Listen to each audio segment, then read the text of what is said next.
अस्सलाम वालेकुम स्टूडेंट्स। मैं हूं फैसल कलीम और मैं उम्मीद करता हूं कि आप पाकिस्तान में और पाकिस्तान से बाहर जहां पर भी बैठे होंगे खैरियत से होंगे।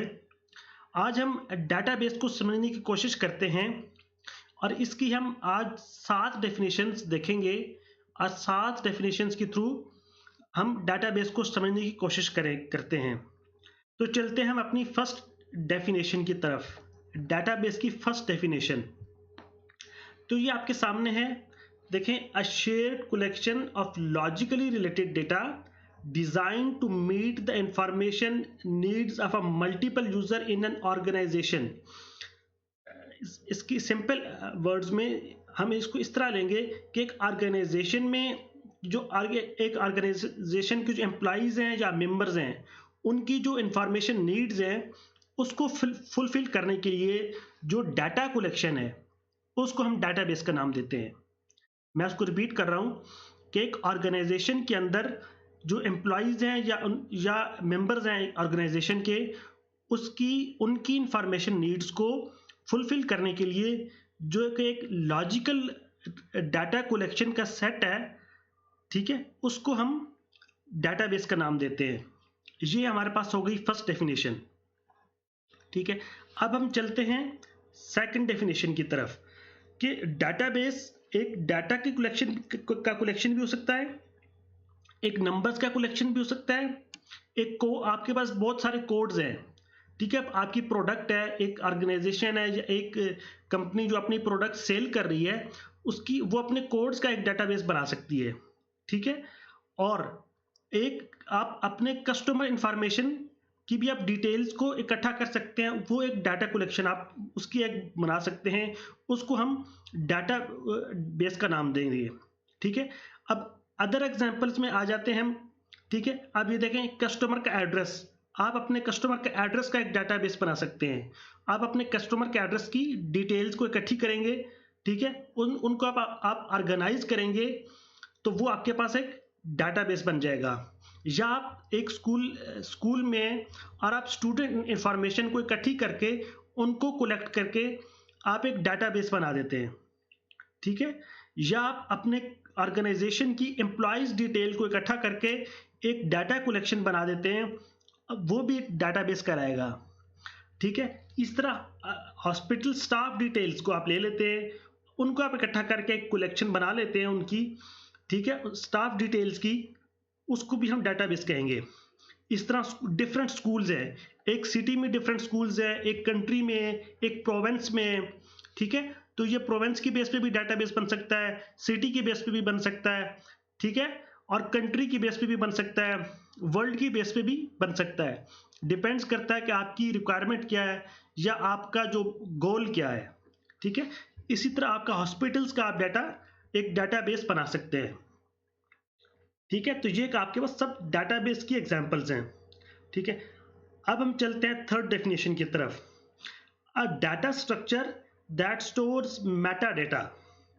ठीक है, कि आप एक जो डाटा है, ठीक है, वो एक दूसरी किस्म का डाटा को अपने अंदर स्टोर कर रहा है। ठीक है, तो ये भी एक डाटाबेस की एग्जांपल है। ठीक है, कि अब देखें, ये भी एक डाटा की एग्जांपल्स हैं। ठीक है, अब ये कस्टमर का डाटा, स्कूल्स का डाटा, स्टूडेंट्स का डाटा, टीचर्स का डाटा, डॉक्टर्स का डाटा। ठीक है, तो ये हम क्या कह सकते हैं, डाटा अबाउट द डाटा। ठीक है, कि जो एक डाटा वो अपने अंदर फर्दर डाटा को स्टोर कर रहा है। ठीक है, ठीक है, और सिंपल वर्ड्स में हम क्या कहते हैं, ऑर्गेनाइज्ड कलेक्शन ऑफ इंफॉर्मेशन। ठीक है, इसको हम एक डाटाबेस का नाम दे देते हैं।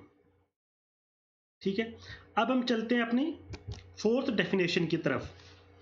ठीक है, a collection of information organized and presented to serve a specific purpose।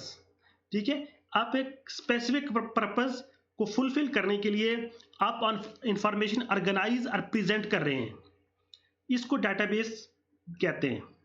ठीक है, आपका कोई गोल है, कोई पर्पस है आपका, ठीक है, उसको आप फुलफिल करने के लिए आप इंफॉर्मेशन कलेक्ट कर रहे हैं और उनको आप अरेंज कर रहे हैं, उनको आप एक ऑर्गेनाइज कर रहे हैं एक स्पेसिफिक वे में, और अपने अकॉर्डिंग टू योर नीड, जिस तरह आपको ज़रूरत है उस तरह वो आप इंफॉर्मेशन आप उसको ऑर्गेनाइज कर रहे हैं। ये आपके पास एक डाटाबेस की एग्जांपल है। ठीक है, अब हम चलते हैं नेक्स्ट डेफिनेशन की तरफ।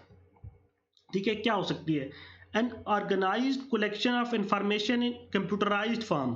ठीक है, अब देखिए, जो आप डाटाबेस बनाएंगे वो आप किसी आप ऑनलाइन सर्वर पे बनाएंगे, जिस तरह माईसीक्वल है या कोई, ठीक है, ओरेकल वगैरह है, ये सब आपके पास डाटाबेस के एग्जांपल्स हैं। तो ये कंप्यूटराइज्ड फॉर्म है, डिजिटाइज्ड फॉर्म में आपके पास आ जाएगा। ठीक है, तो आप एक कंप्यूटराइज्ड फॉर्म में इंफॉर्मेशन को आप स्टोर कर रहे हैं। ठीक है, इसको आप डाटाबेस का नाम देंगे। ठीक है, अब हम चलते हैं अपनी 6th डेफिनेशन की तरफ।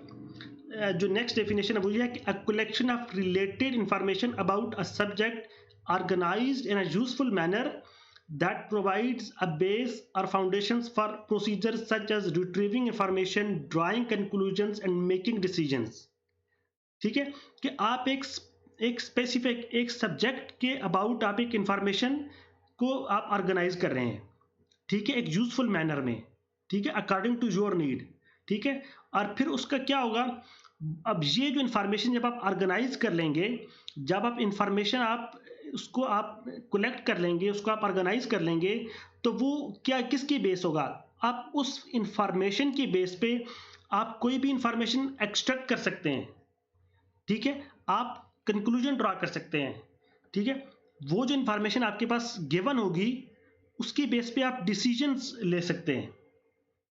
ठीक है, तो ये अब आगे ये एडवांटेजेस में भी, मेकिंग डिसीजंस में आपके पास क्या आता है, ये डाटाबेस का एडवांटेज भी आ जाता है कि आप डाटाबेस के बेस की बुनियाद पर आप डिसीजंस ले, आप अच्छा डिसीजन ले सकते हैं। ठीक है, क्योंकि आपके पास एक इंफॉर्मेशन ऑर्गेनाइज्ड मैनर में और सारी इंफॉर्मेशन आपके पास एक जगह पे सेंट्रल डाटाबेस में आपके पास आपके सामने पड़ी है, तो उसकी बेस पे आप डिसीजन ले रहे हैं। हम लास्ट डेफिनेशन पे जाते हैं। A computerized representation of any organization's flow of information and storage of data। वही बात हम जो हम 5th डेफिनेशन में कर चुके हैं कि एक इंफॉर्मेशन की कंप्यूटराइज्ड रिप्रेजेंटेशन है। आपके पास इंफॉर्मेशन है, उसको आपने एक कंप्यूटराइज्ड फॉर्म में आप लेकर आ गए, तो ये आपके पास एक डाटाबेस कहलाएगा। ठीक है, आपका इंफॉर्मेशन है या डेटा है, आपने उसको एक कंप्यूटराइज्ड फॉर्म में ऑर्गेनाइज कर दिया है। ठीक है, तो ये भी आपके पास एक डाटाबेस कहलाएगा। तो आज की लेक्चर यहाँ पे कंप्लीट होता है। होपफुली आपको आज का लेक्चर जो है वो समझ आ चुका होगा, और इसके बारे में कोई अगर कमेंट है, कोई आप सजेशन देना चाहते हैं, तो आप मुझे नीचे कमेंट्स में बता सकते हैं।